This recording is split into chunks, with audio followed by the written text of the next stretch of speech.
So could you talk a little bit more about that multidimensionality of trust? Oh, very interesting. You start with self-trusting, trusting myself.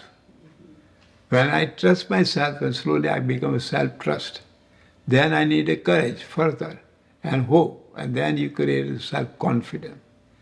Now trust you to the next level to self-trust to self-confidence, then you become self-competent.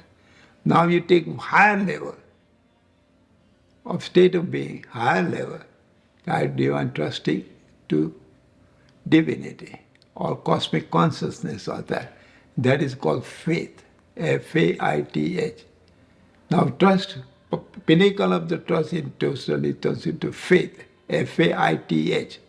There's a maximum abuse word is an organized religious faith. They wanted to have a faith without passing through the whole journey. Now we are going the journey.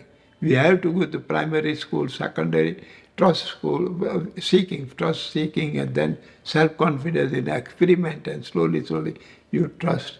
And that highest trust, you reach the pinnacle, it turns into faith. The divinity works with you and you work with the divinity. You work, cosmic consciousness work with you and you work with the cosmic. And that becomes their nature.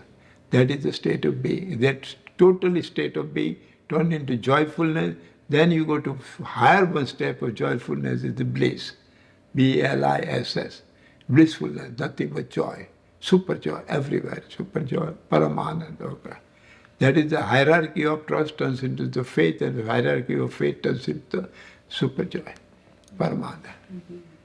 I love that. And I love how you shared that, how you move from self-trust to self-confidence into self-competence.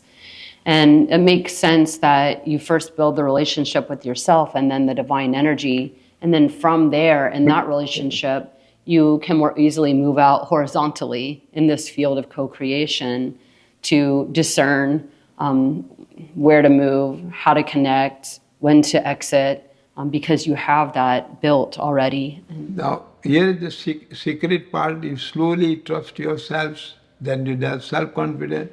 You walking, you slowly develop a partnership with the divinity. And when you go further, higher and higher, when the pinnacle, it turns into faith, you become part of the divinity. Divinity is a part of you. There is first is the spirituality, then you develop the relationship with spirituality, then you develop the partnership with spirituality, and then you take it to higher level. You work to coordinatively, cooperatively work together. That is called faith, F-A-I-T-H. The faith is a beautiful word, but that when you reach the highest culmination of the trust turns into the faith.